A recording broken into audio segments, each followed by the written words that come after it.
My name is Diane Cowan, and I'm the Adult Services Librarian at the Capitola Branch Library.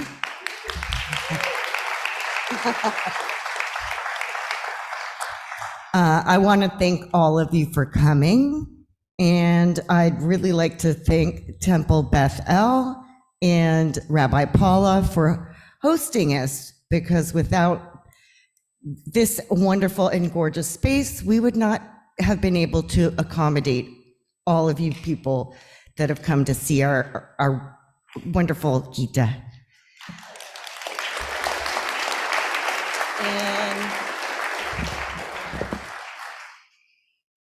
So yes, and our amazing staff here at Temple Beth has been helping to make this happen, but this was really Diane's inspiration. So we're really thrilled to have Gitta Ryle with us this evening as we move into this time of International Holocaust Remembrance Day that is actually on Saturday. So before we move into the rest of our program, we're going to light a candle in memory of all those who died in the Holocaust, and we're going to take just a moment of silence to intend our hearts towards all of those who died in what we call the Shoah, the Holocaust.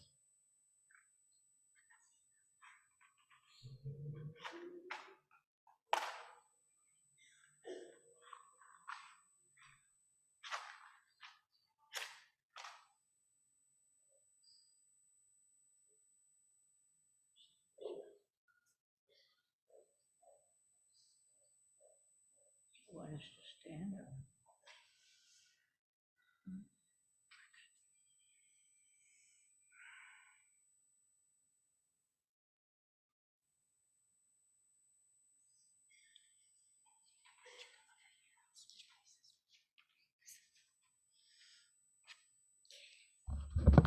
Great. Thank you. So before we begin, I have a few things. First of all, I know it may be hard for some of you in the back to see the pictures and the presentation up here. So we're going to make that available through the library afterwards for those of you who aren't able to quite see that far. So do not fret. Now, more seriously, engaging in deep listening takes courage. And it's not unusual if sometimes we feel our own suffering rise in us as we hear Gitta's story. We have some emotional support people here today. Tenzin, if you guys could stand up and wave. Tenzin, Nancy, and Mark. And then there's also library staff who will be roaming around. You met them when you checked in. They'll be providing emotional support if you should need it. So just approach any one of us if you need to process your experience verbally, or if you have questions, concerns, or a need for listening support. So, and in addition to that, I just want to also bring up our conversation agreements that we will expect you all to adhere to. And nothing fancy, we just ask that everybody be respectful, not interrupt the speaker, or interject your own views during the presentation. Our experience will be most meaningful if we focus on our feelings and the experience of shared humanity. There'll be time at the end of the presentation for questions. You're invited to write your questions on the index cards that we provided at the door. If anyone needs more, I will be walking around with those. We may not have time to get all the questions, but we will do our best. And we'll be prioritizing questions that are directly related to the topics and themes that Gitta brings up.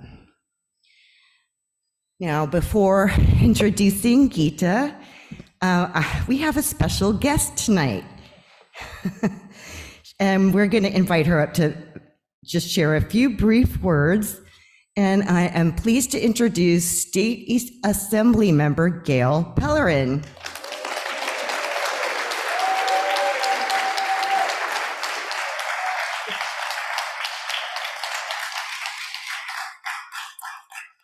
Well, thank you all so much for being here today. This is so incredibly important for us to gather and listen and learn and support each other. These have been really hard times these last few months, and I am a proud member of our Legislative Jewish Caucus, and we are working diligently to make sure that we are spreading correct information, supporting communities, and leading with love and respect and tolerance for others. And we're often told it's so important to learn history, because if we don't, we're destined to repeat the mistakes of the past. And we're at a time in our lives where we have a lot of learning to do, a lot of relearning of history to do. And I am just so proud and honored to be here and look forward to hearing the remarkable words from a true historian who has lived experiences to teach us on how to move forward in these trying times. So I would like to introduce our beloved Gitta Ryle.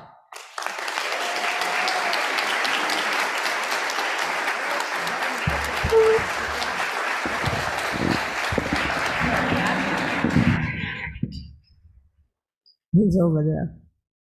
Oh, the screen. Thank you. Okay. She's my techie. I'm like, I don't know what to do with that. She's going to be my techie too, right? Okay, so we have it here, but here, yeah, now it's fine. Woo, well, first I want to say that I'm conflict, whatever you call it. I am overwhelmed. Verklempt. Verklempt. It is unbelievable that you're all here, and I am grateful, and I hope that I can do the best I can. Like the times now is very difficult. And I know a lot of people call me, I'm starting just a little speech before, that and say, how do you feel about everything that's going on? And what are we going to do? And I have done a lot of therapy, which I'll talk to you about. And I just said, I am very sad. I am very sad, and I don't know, there are no words to say what is going on. But when I reflect on us, on me, which my story is me, is what can I do? I cannot change what's going on over there. I have no control.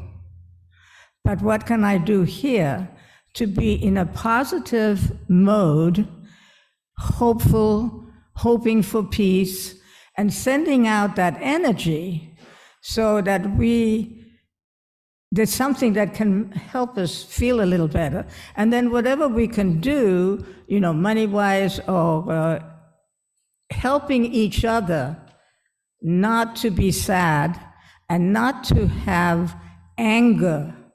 Anger is a disease. If we keep anger here, I wouldn't be here. I would not have survived with the anger that I had in me. So I will talk more about that, but it's just this moment, I think it's important to realize that we can each do our best. And we're all adults, and we can only be our true self and everybody else the same. We cannot change people, we can suggest things, but we can only change ourselves. So that's kind of the place I am. So that's enough speech. So I have been doing this didn't realize, word of mouth for 28 more years. Wow. And I started in a high school, and anyway, it's a long story, but I don't want to give you those details, but that's where I started. And my sister and I did the first talk, and the first thing, she remembered all the dates from the day we left our parents to after the end of the war. And my talk was only about how I felt. I didn't remember dates, I didn't remember names, but how I felt as a little girl. My sister said can't do that again. My sister was older than me, and she realized that she had her way of dealing with the war. I was lucky that, as you know, why I am here. I'm here. So this tells a little about my story.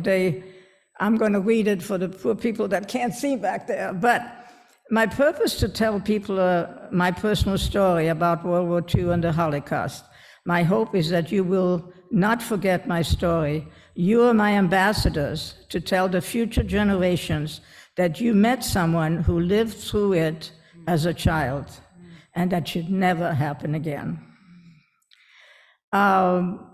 We had a little blurb years ago in the Sentinel, so it shows that I was born Brigitte Spindel in Vienna, Austria, April 10th, 1932. So you can figure out how old I am. I had a wonderful husband who sadly got cancer and died after we were married 36 years. I miss him every day, and I know that his essence is with me, and that's why I keep going. I have 3 children, Janine, Marcus, and Jeffrey, all grown and wonderful human beings. I have grandchildren, Jordan, Shanti, Beatrix, and Devon. And I am very fortunate that I have wonderful communication.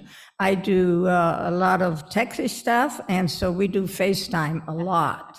And I love FaceTime because I can see them. I don't feel that they're too far away from me.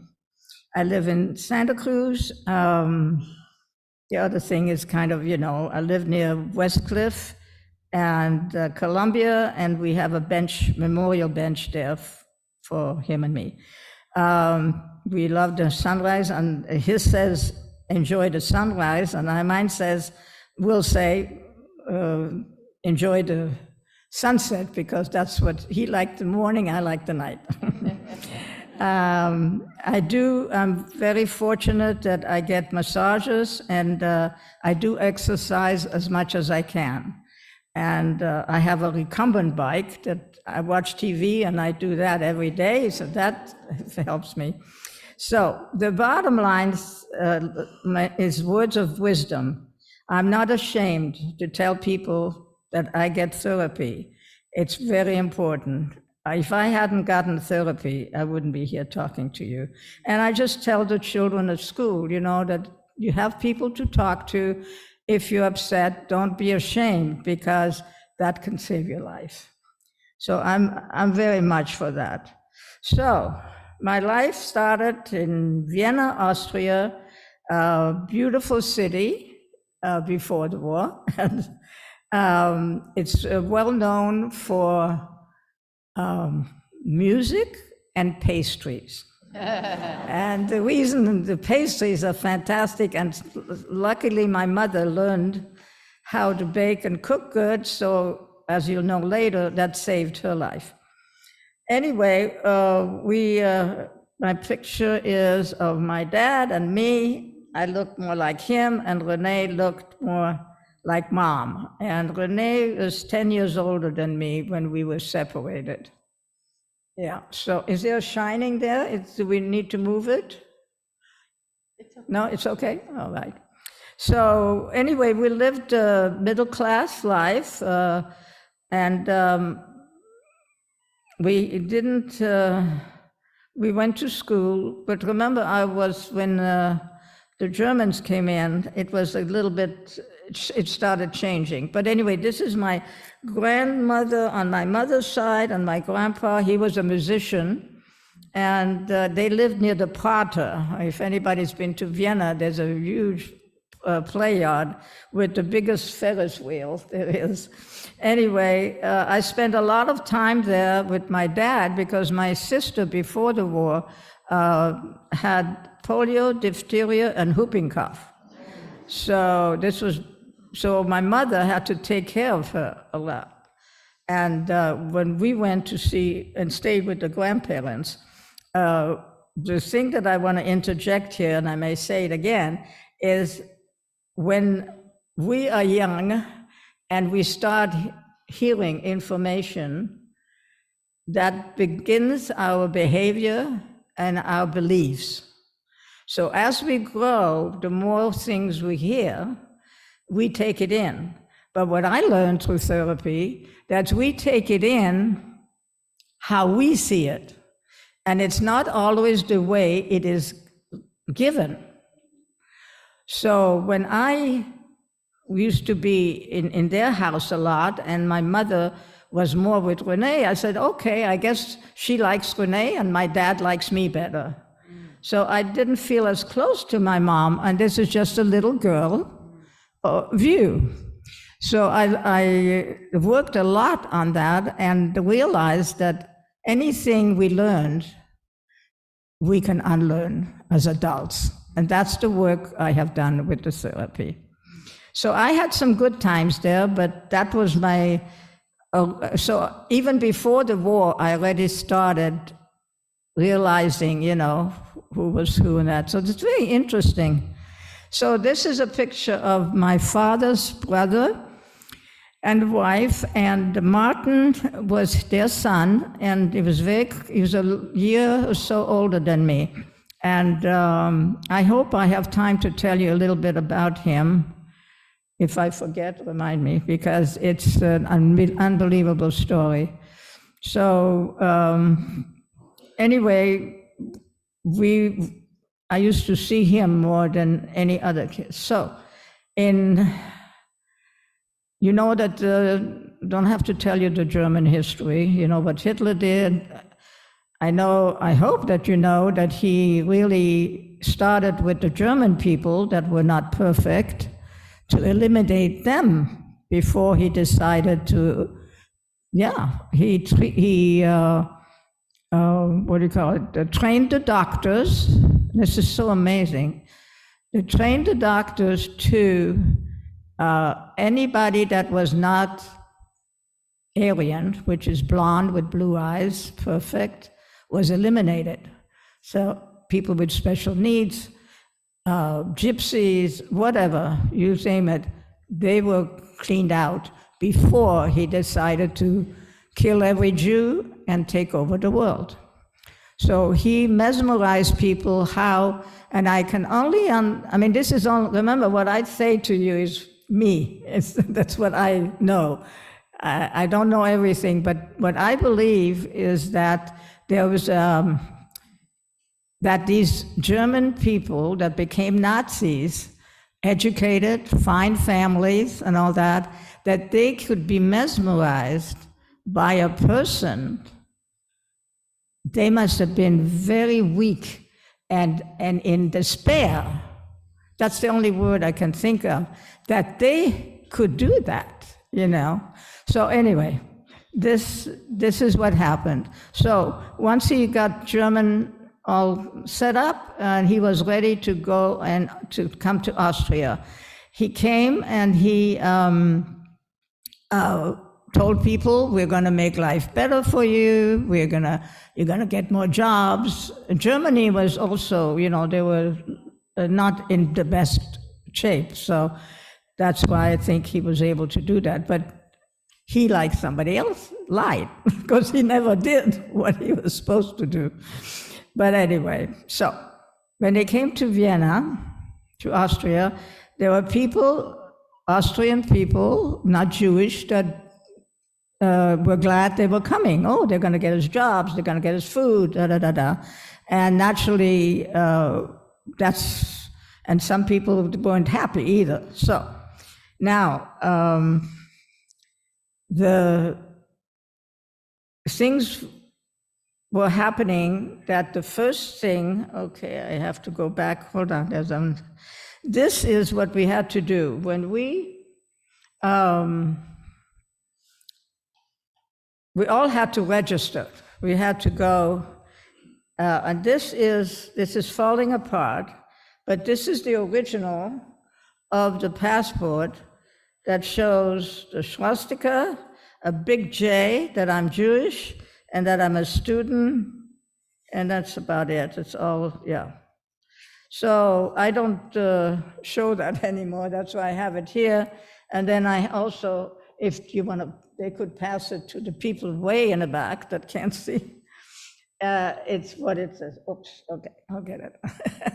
So we had to go and register, and that was a day that there was a parade on the main route, and my mother and my sister and I went to an office to sign up for us to go out of Austria. And if you saw before, there was that parade.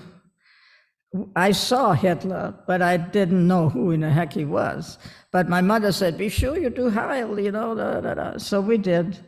And remember, I was very innocent and didn't understand even the turmoil that was going on. Things were just going on. So we did that. And then the next thing, they wanted all the Jewish men to go to labor camp. Well, my dad and his brother and some of the other Jewish men said, we're going to go to Belgium because it was not occupied, and we'll find a place and then we'll come back and get you, which was a wonderful idea, only I didn't understand that. All I know is my dad kissed me goodbye and cried, and I thought, how could he leave me? You know, again, a little girl. So anyway, when Kristallnacht happened, and all the, you know what happened, you know, the glass of the Jewish store were broken and then the temples were burned. That's when the Jews realized, ooh, something's going on, you know? So my mother's parents were still living in Vienna. So she said, I can't leave my parents. Her younger sister and her younger brother were sponsored to come to America, so they left. And so my mother found out that there were Jewish organizations that were taking children out of Germany and Austria. One was the Kindertransport. They made a lot of films and stuff about it. And the other one was the OSE, the Œuvre de Secours aux Enfants, Help to Save the Children. That was started by the Rothschilds, the banker all over the world, and they put money into helping to take kids out. And so this was to go to France because France was not occupied. So it's on March 29th, 39, Renee and I were separated from our mother and put on a train to France with one small suitcase. We never saw our belongings again. Renee was 10, and I was 19 more, I would have been 7 in 19 days, yeah. So, petrified. Now, mother doesn't want me either. What is gonna happen? I was angry. Renee was very, I mean, for a 10-year-old, she was an amazing human being because she was told never to leave me out of her sight. Can you imagine a 10-year-old now becoming an adult?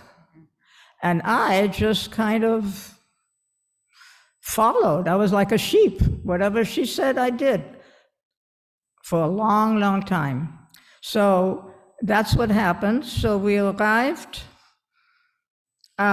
in Paris, and then right outside of Paris was a chateau, no, that was a villa. It's called Villa Helvetia in Montmorency, outside of Paris.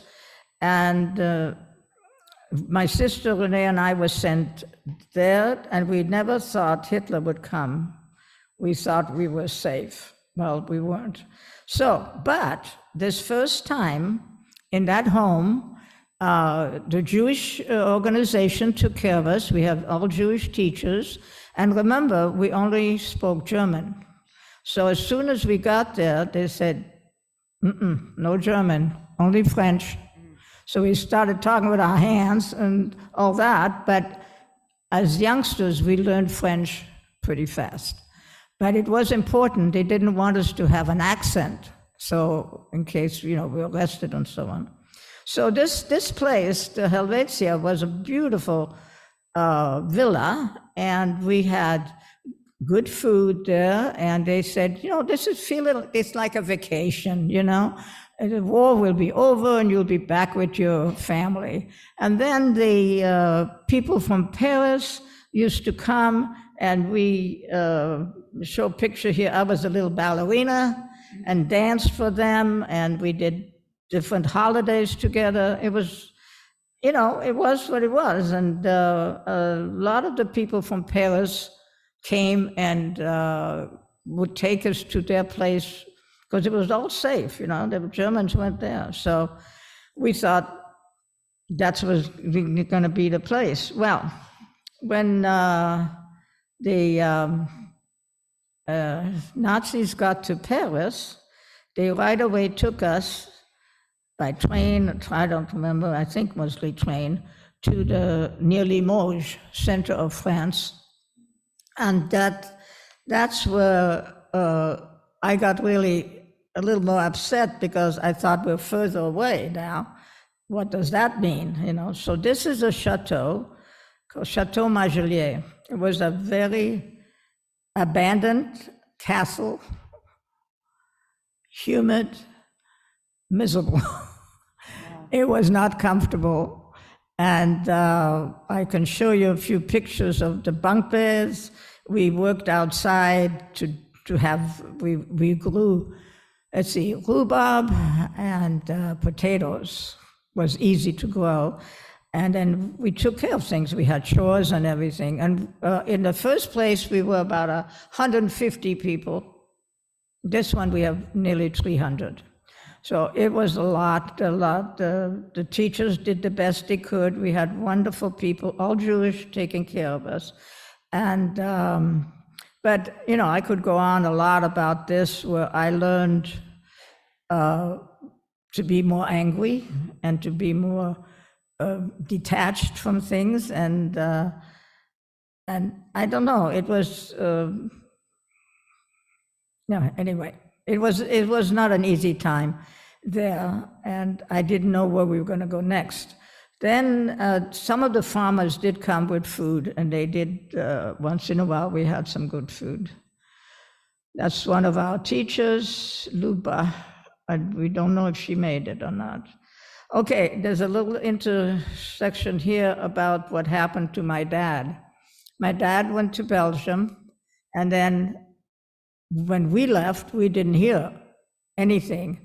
But my son is doing a lot of ancestry, and he and my nephew are finding letters now that my mother and my father wrote to each other. They had them translated.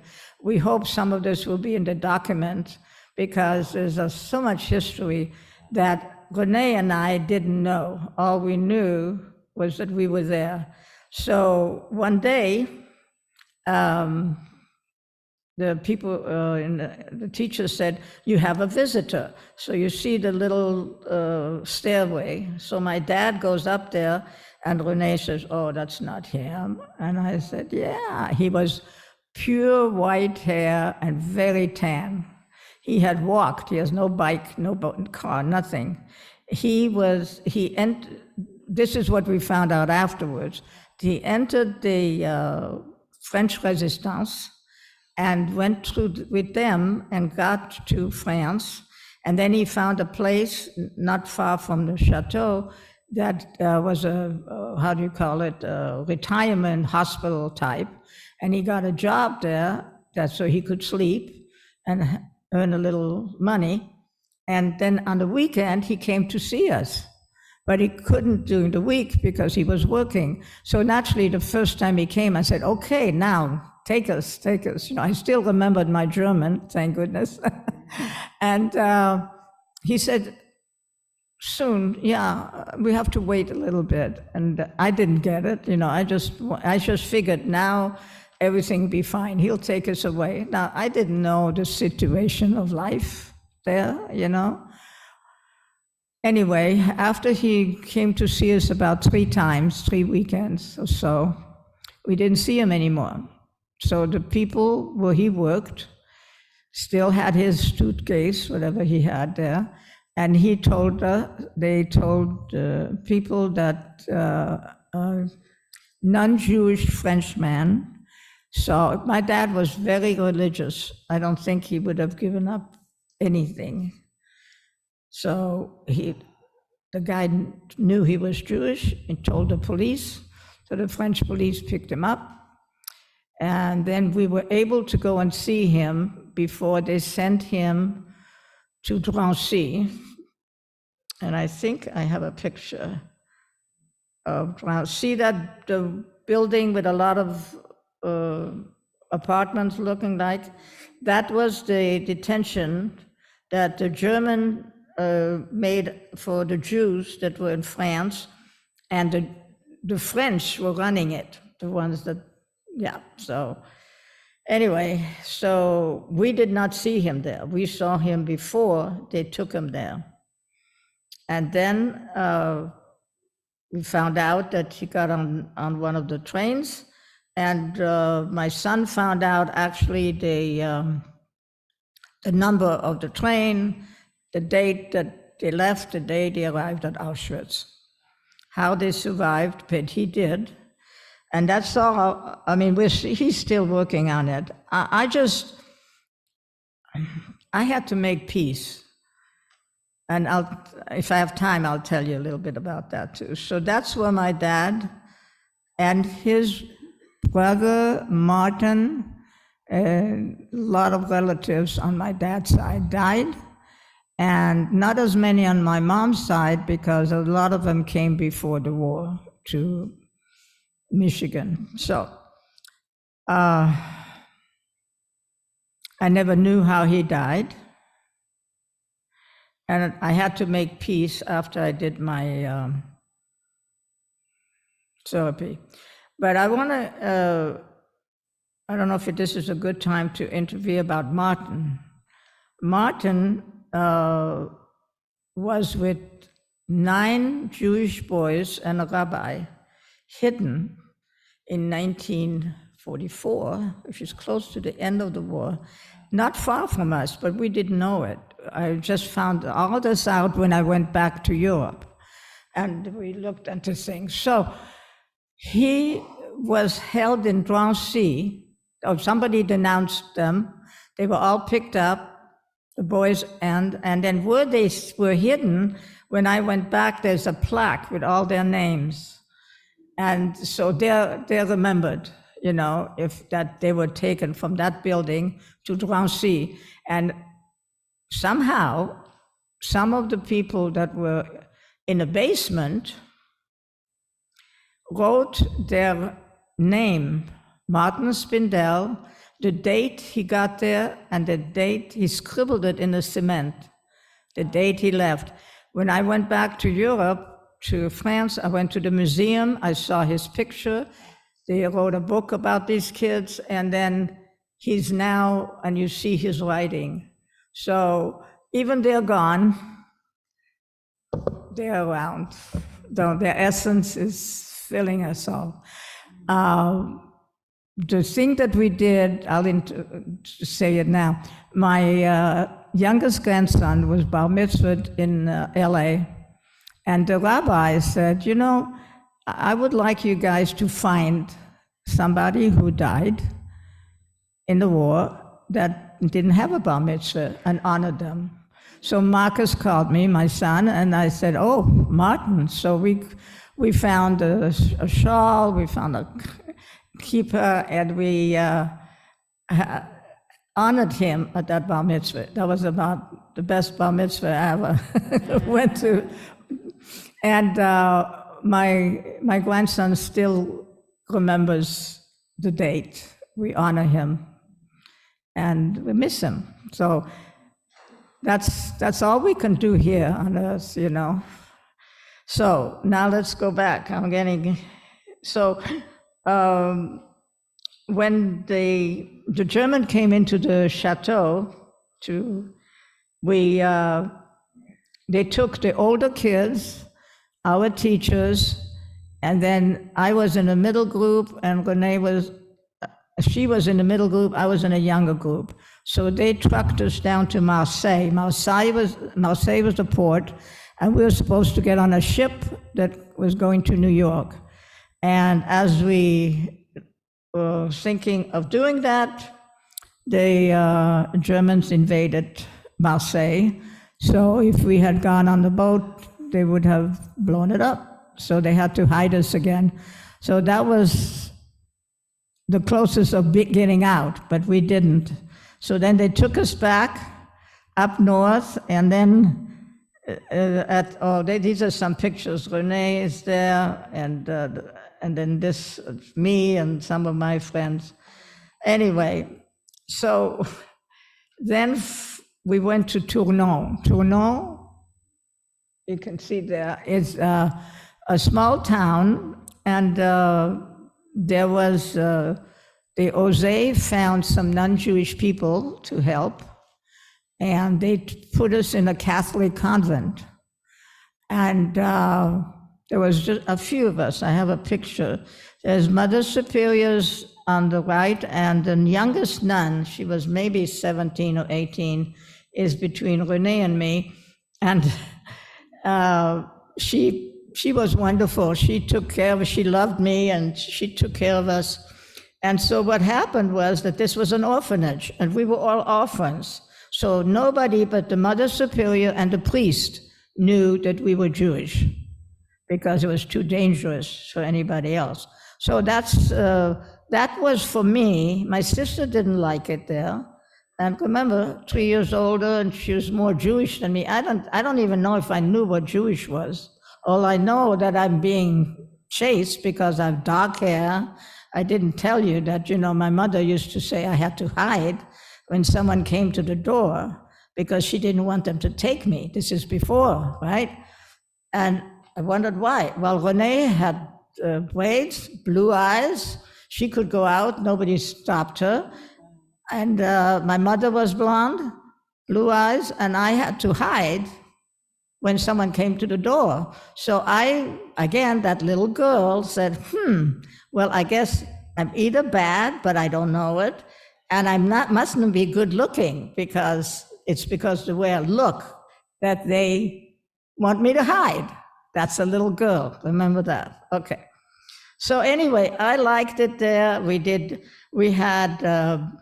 I learned the rosary in French. We had mass twice a day, good food, clean, we had, since I had no idea I thought I was an orphan now because no connection with the family. I thought, well, this is not bad. It's better than what we had before. So, but then the Germans started coming. The Germans were starting to lose the war. So they were coming in, and they looking for Jewish kids every place, in families, in churches, every place. So Mother Superior said, this is getting a little dangerous. If you want to be part of us, you're very welcome, and you can stay. My sister said, well, I don't know if we can do that, because I can't make that kind of decision without checking with my dad. And that's what she had promised. And so Mother Superior was very wise, and she said, okay, I know a woman that's a nurse in Romans, and she's been helping Jewish kids in families and everything, and we'll get her to come and meet you. So that's what happened. So from there, we went to Romans, and this, I know you can't see it, but the woman encircled, that is the nun that came to the orphanage and picked Renee and me up. And I don't know what she did with the other kids, but we know that some of them wound up at the bakery, the pharmacy, the shoe store, But Renee and I were being put into 2 different farms. So she took us to her house, and I remember that I blanked out for a long time till I had some therapy about when I left the orphanage and two men came to her house. One took me, one took Renee, and that was the first time I was separated from her. And all I know is that I did a lot of therapy to remember what really happened. So this is the two families. My family was Louis and Elise Flocard, farmer in a small farm, and he had three girls. I became the fourth girl. The bottom one shows me with the cat. I look like a gypsy, very dark. But anyway, and Renee was with this family, Rivoire, and they just had a little girl, and so she became the nanny of the girl. So at the beginning, we did see each other on weekends. And then, when the war got worse, these are pictures of the descendants. In 21, when I went to do the documentary, we went to see Renee's family and then my family. Now, these two ladies, Gigi and Zette, the younger one had already died, and that was Janine. Yeah, Janine died. And then when we went in 21, they were both in their 90s. And we had a wonderful, it'll be in the documentary, we had wonderful discussion and stuff. And sadly, this is February, one Gigi died in December, and Zed died in January. So now I'm alone again. It seems like, excuse me, it seems like there's, the older you get, the lonelier you get. But I am blessed. I'm not going to complain, okay? So, but anyway, I miss them every day. I kind of talk to them in the morning, to everybody that's gone, and just know that they're with me. Now, my mother was in Vienna, and then her parents were picked up and they were taken to Riesenstadt, which was another camp, and she could not see them. And so she, remember, she got away with not looking Jewish. So anyway, she saw that there was a newspaper from England that were asking for people in Europe to come and work for them. Cooks, gardeners, whatever. So in German, she wrote a letter that she was a very good cook and baker, and she mailed it off, and they sent her a ticket, and she went to England. So she spent 7 years in England while Renee and I were running around in France. Again, we didn't know till a few years ago that Mother worked very hard to try and get us to, even the people she worked for, they would pay tickets for us to fly to England and all that, but she didn't realize how dangerous it was. If we were out of where we were, hidden, we wouldn't be here. I mean, there were so many times.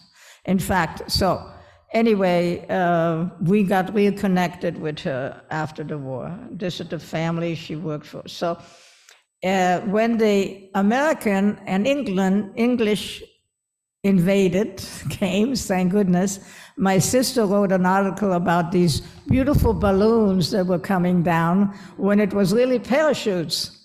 And then I said, okay, what's going on? And then when they were Germans and the Americans and English were fighting across the highway, then we had to hide in caves and basements when the Germans were on our side, and then when the Americans were, we were a little more freedom.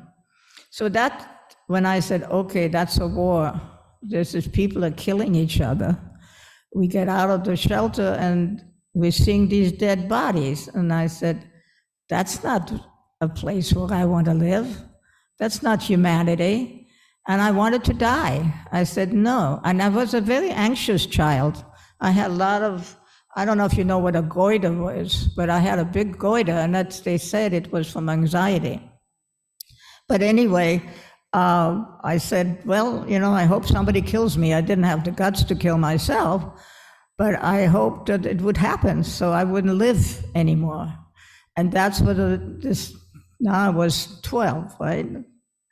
So anyway, a lot of things happened. I don't want to take too much time because time is going, and I have still a lot to say, is that we were close to death a few times, but it didn't happen.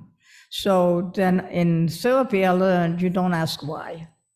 Life is, and whatever it is, there must be a reason. And whatever it is, we don't know that.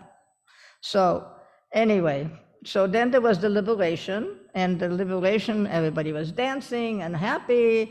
And I said, why are they happy? I'm not happy. I don't have nobody, So, but the Ose was always underground. They always were around knowing where we were, even we didn't see them. So my family, wasn't very happy because they really loved me, and I had to say goodbye to them. They came and they said, we found your mother, and your mother's in England, and we're going to take you there.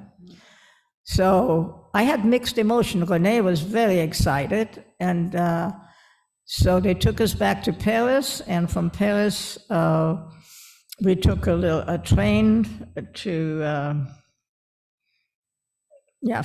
Dieppe, and we did this in 21. It was very funny. And then New Haven, and Mother was there at New Haven, and a lot of soldiers were on a little boat that we went across the channel. And I said to Renee, I can't talk to Mother. I don't speak German anymore. I speak French. She speaks English and German. So she says, oh, I'll translate. Okay.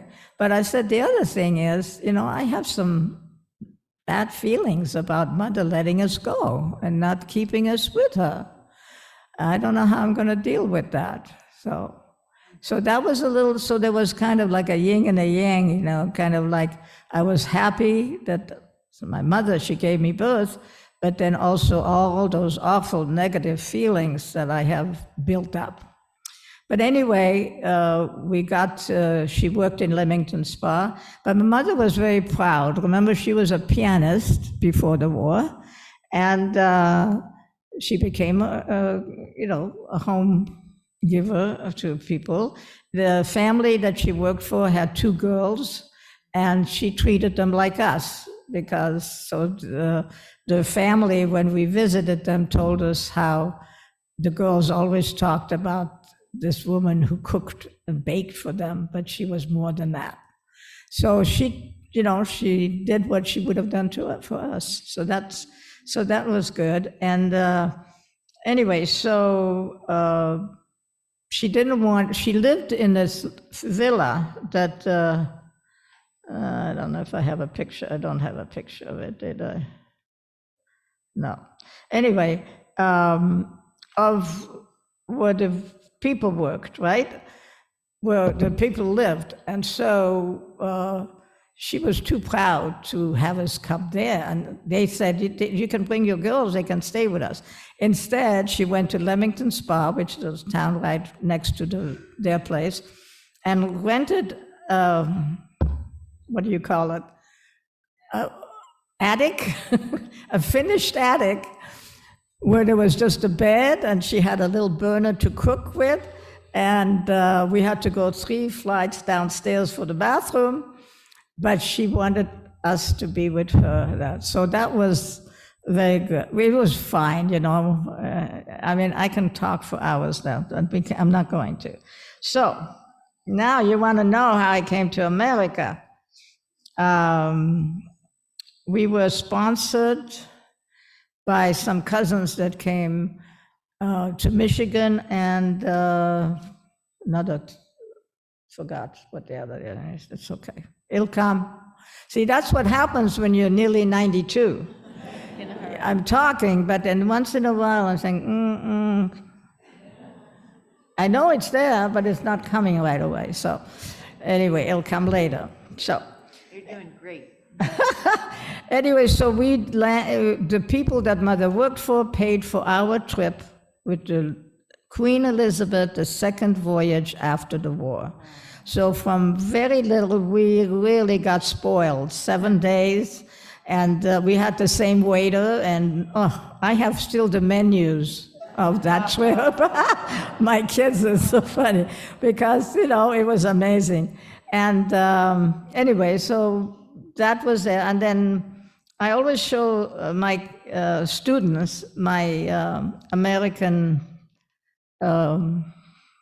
citizenship, because I'm very proud that I'm an American citizen. When I left in 1939, Vienna, they wrote a paper, which we still have, that says you are no longer a part of Vienna. So I became homeless, stateless, countryless, till I became a citizen. So I feel just real proud that, and now you won't believe it, I have the Austrian offered us citizenship again. So my son wanted it, so he did it all. I didn't do anything. We now are dual citizens. Anyway, so I didn't want to miss that. So my mother and my sister and I lived in Detroit for 4 years. My mother right away got a place to bake in a hotel, and we went to school. I didn't like Detroit. I didn't like the high school, mostly Jewish kids. And remember, I was persecuted for being Jewish. And then when there were 2 other girls that were from France, and Renee and I, and they would kind of bully us because we looked different. And, we didn't speak English and all that. And I went home to Mother and I said, okay, I'm done. I said, the non-Jews don't like me and the Jews don't like me. I don't belong here. I really felt like humanity was just not there for me. So anyway, I got through school, didn't do well, and then my mother said, I don't think we came to America to live in Detroit. So she took the train by herself and visited her cousin, Ida Broner, in Culver City, Los Angeles. And I went to Wayne University to do, that's another thing. My sister wanted to be a nurse, and so the school helped her to become a nurse and she was the first Jewish girl in Harper Nursing School in Detroit. Wow. So we broke a few things, that was good.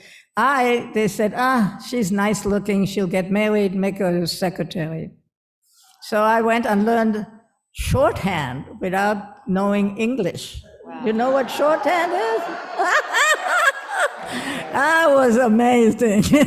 But anyway, I went to Wayne University and did bookkeeping and stuff like that, which was fine. Remember that I wasn't living, I was existing. I did what everybody wanted me to do, from the time I left Vienna to even about getting married. So this is my husband and my children when we were living in Woodland Hills. My mother wanted my sister and I to be married before she died. So we had a little pressure. So I introduced my sister to a doctor who was in LA, but born in Detroit, and she was in Detroit. She came out, and I asked him to show her the hospital, because he was there. And they clicked, and they got married. So she was married, so that was wonderful. Mother was happy, and anyway, there's a whole story about their lives, but it's for another time. Then I met my husband through kind of a joke that backfired. But my mother loved the first time he came to the house. He was going to, there was a joke going on, and we would continue to joke. And so she saw him. She liked him. He was very nice, but I said, it's not a date. You're just going out for coffee and saying, this is it, okay? Whatever. But Bob saw in me what I didn't see in me, and he pursued me from then on, and I finally gave in. I told him all the negative that he was getting into, but anyway, he was an amazing man. He just always said, I just want to see you happy. So whatever you need to do, do it. So then we had our first 2 kids. Again, I said, why do we need kids? You know, we're fine. But he said, well, we're getting older, let's have kids. So we had my Janine first, and then Marcus. And when my 2 kids got close to the age when my mother sent us away, I got real sick. I got anxiety attacks that I wanted to die, and I had ulcers. So, you know, the doctor said, you got to do something. You got to go talk to somebody. So I was a little over 40 when I started therapy. Wow. And I went, and then someone recommended a man, I said, I don't know why I'm here. I'm not a good wife. I'm not a good mother. I shouldn't have survived the war. And I don't know, I don't know what. So anyway, if you know therapy, you start peeling the onion and you go a little deeper and deeper. And he helped me see all of the negativity that I was carrying. So when he was done with me, he sent me to a group, and from then on, I did therapy, all different kinds of things, but each one taught me something, and now I'm my own therapist. And then people come to me too, and I just tell them my truths, and then they have to figure it out, So I am blessed that I have had good help, and that now I'm content, and I'm living instead of existing. I now have a purpose, and I can say, you know what? I have a place here. And what I learned too also is to love myself. I always thought that if you love people and you did things for people, then you're going to feel better. But I found out that you first have to love yourself and like yourself and be comfortable with yourself. And then everything opens up. And that is really a blessing too. So I don't know all the things I forgot. There's more. Let's see what else there is. Forgive but don't forget. That's a biggie. So this is what I wrote a long time ago, but I changed sometimes. Forgiving is letting go of your mental and physical negativity about a situation, but you never forget. Do I forget what Hitler did? Of course not. But I am not letting the Nazis hurt me by holding on to my anger, my negativity. I give it back to the perpetrators. That's what I talk to the kids at school. People are bullying you, look at that person. And if you're in a good place, you say, I wonder why they're saying that. And then the bully has the problem, not the person. Then you're not a victim. So I learned that, and it is the most healing feeling physically and mentally to know that I don't have to hold on anger, loss, whatever, but you never forget. So that's a biggie. What else did I do? I have a few. This is a picture of my mom, and this is a bench on West Cliff, my sister and me. Yeah, I love where I live. So it'd be fun to have questions and stuff. I'm not sure if I said everything. You may, You did a great job, Gitta. but I'm not done. I'm not done. And let me just point out.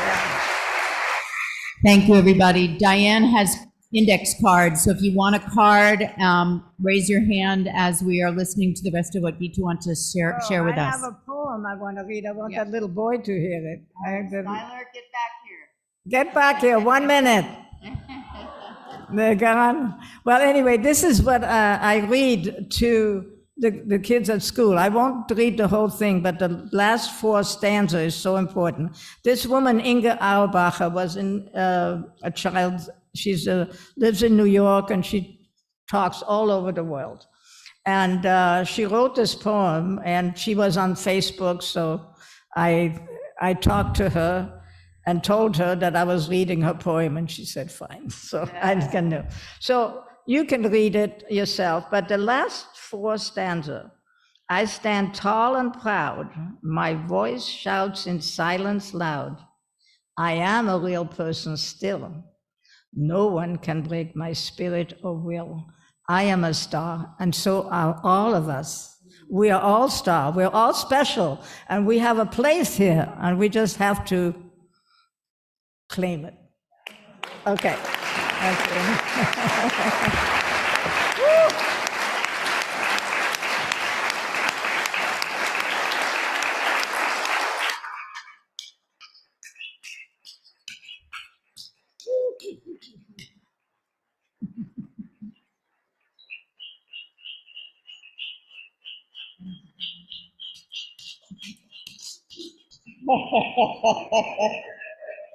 You deserve it.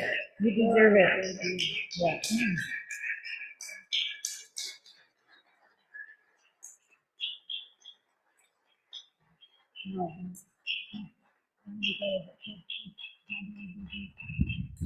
Thank you, everybody. Thank you so much. And I think we're going to be collecting some cards with questions. I see Diane heading up this way. And if you have any questions for Gitta, please feel free. And I just want to say, I am so amazed and not surprised by how many people are here this evening.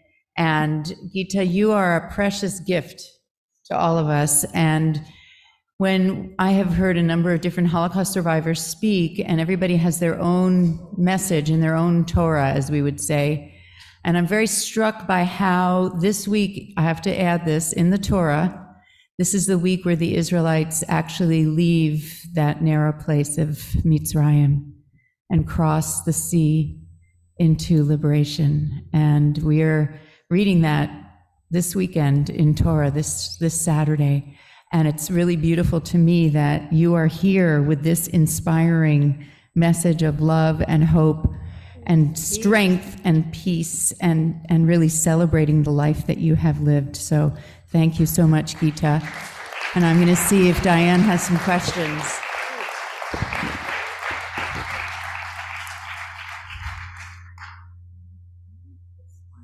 Okay. So here is one question that came from Robert. What were the early warning signs of the upcoming Holocaust? And do you see any of these signs emerging today? Oof.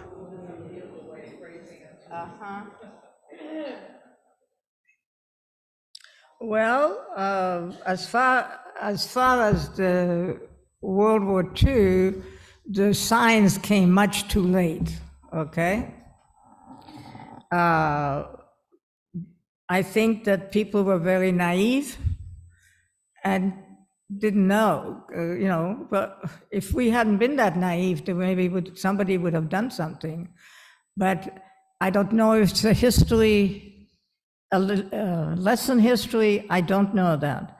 But as far as now, what's happening now is in one part of the world and another part of the world. It is not happening here if we keep anti-Semitism down. And I'm trying to meet kids, that's why I go to the schools, that just want to know where they learned to be non-believers. Not to tell him what to do, but just to learn. So that is a job that the schools let me know, and I try and do. I feel safe in America, even though if you came to my house, all my windows has Star of David and Jewish whatever, my door. Somebody said, "Aren't you afraid someone's going to come?" And I said, "Well, if they come, I'll be afraid.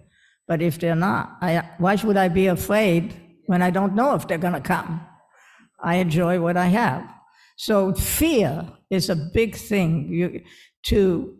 If we can keep the fear down, we can have more hope for peace. And that's at least this is what I see, okay? Did you see any of those signs emerging today? Well, yes, but it's minor. Remember, when we read the news, it's all bad news. If they would share, by the way, I got the Sentinel years ago. I said, "I take your paper, but there's one favor that I ask." And I didn't know that they do it, but they have. The front page has to have a happy face first, and then the rest can be whatever you want to say. And believe it or not, I got it. Every day they have that. Something good, some good news. Thank you. See, what I'm trying to say is that if we can get people who have the power to bring news out, bring more good stuff out, what kids are doing that are good, what people are doing good, we can balance it. That would help a lot. And that's what I want to see America. Okay. So we had a question, at what age did you transition from existing to living? How long has it been? Oh, well, let's see, it was 40 when I started. I would say probably at least 50, 10 years. Yeah, I did a lot of work and there were ups and downs, but yeah, I would say that. And it was through the therapy where you were taking care of yourself that you really Yes. found that happen. Oh, only, yeah, different. And then, I went back to school, to college in LA, just to learn more about therapy. And so that was good. And then I'm still reading, I'm listening to things, I listen to people and stuff, because there's always something to learn to make life better. So here's a really beautiful question. What do you tell children today who might feel self-conscious about being Jewish? Well, I've met a few at UC Santa Cruz, at the high schools, and I just ask them to listen to my story and then figure out why they are not comfortable to be Jewish and to get help, because it's a belief and it's a behavior that they learned. Where did they learn it? How did it happen? When I learned that my little girl, little Gitta Ryle, I call her, that was so miserable and so angry and everything, I had to go back as an adult and now living, say, I hear you. I know that at that time, at that age, you could not think differently than you did. But now we're adults, and now we're learning that all of that information was learned. It wasn't inherited. And that what you learn, you can unlearn. And that's been my job.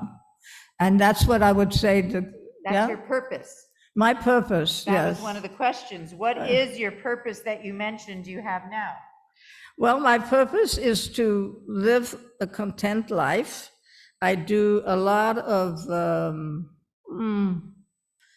reflecting, and I do some meditation, and I get up in the morning and I say, well, another day, let's see what's going to happen.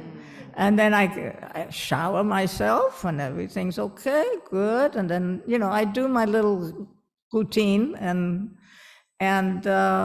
I'm just blessed for each day. Now, I have some little aches and pains because the body is nearly a 92-year-old, but the mind, I think, is still South Bend, Indiana. You see what I mean? So it comes back, but a little late. Okay, sorry. That was fantastic. So here's another really very interesting question. How would you like the Holocaust to be remembered in generations to come? What do you think we need to take from that to pass along? Well, I'm making you all my ambassadors, that you know you met someone and that there are years and years from now, you're your great-grandchildren, that there's no denial that there was such a thing. And there's museums and there's place to go to Auschwitz and all that, but that's our job, is to say that's the truth. So when someone says, it's just a story long time ago, you can say you met someone who survived it, not in a camp, but as a child, a very traumatic childhood. And I'm not special. I'm just a human being who has that purpose in being able to share with you. And remember, when I was in high school, I was petrified to open my mouth.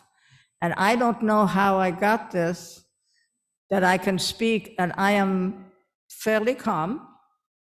If you like what I say, I'm okay. If you don't like what I say, I'm okay too.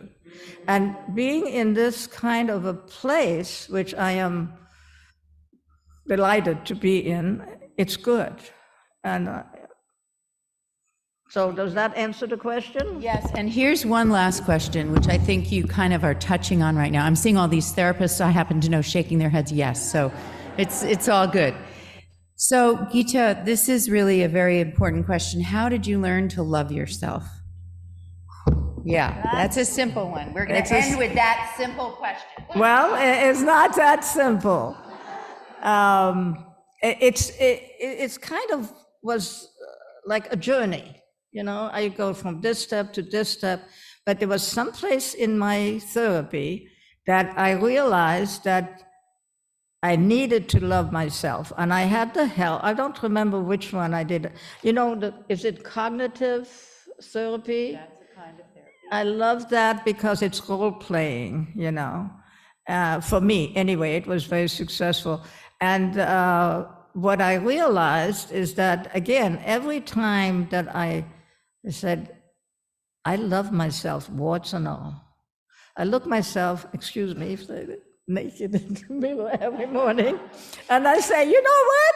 This is it, Gitta. And love yourself. And I do, and I say, it is okay that you are here. It gives me permission to be part of this world. That before that, I didn't want to be. So to love yourself is really to, what a good way to say it, is to feel that clear feeling of, I can be here. And nobody, if people want to hurt me, they'll have to come. I'm not going to worry about it before. There's just a tranquility of knowing.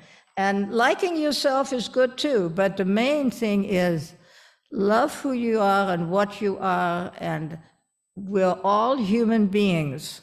And secondly, we are the people, what we do, but remember, we're all human beings first. And that's the love that you can give yourself, being a human being. And if some of those dictators and crazy people would have that kind of therapy, maybe we'd have a better life. Oh my gosh, thank you so much, Gitta. Love yourself, love your neighbor as yourself. You have to love yourself to love your neighbor. We'll leave it there. Thank you, Gitta. Thank you so much. We ask if anybody is coming to talk to Gitta, if you have a mask, please wear it. She's going to Austria on Saturday. So I didn't talk about that, but that's another thing.